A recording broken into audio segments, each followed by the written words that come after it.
Yang suka berarti yang suka sayang teguh tunjuk jaro. Tunjuk tangan, tunjuk jaro. Tunjuk jaro. Yang mengaruh. Oh lagi dalam bu. Itu pengaruh berarti rukun iman yang kena adalah yang menolong bah. Pokoknya lagi saya menolong dah bah.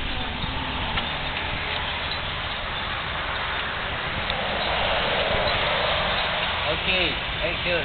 Rukun iman dan lambung sekarang.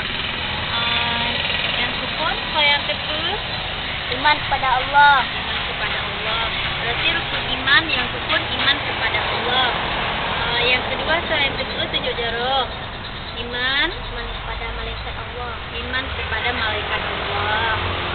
Jadi yang kedua rukun iman iman kepada malaikat Allah. Yang ketiga sayang teguh tunjuk jaro. Iman kepada kitab-kitab. Iman kepada kitab-kitab. Yang keempat tunjuk tangan sayang teguh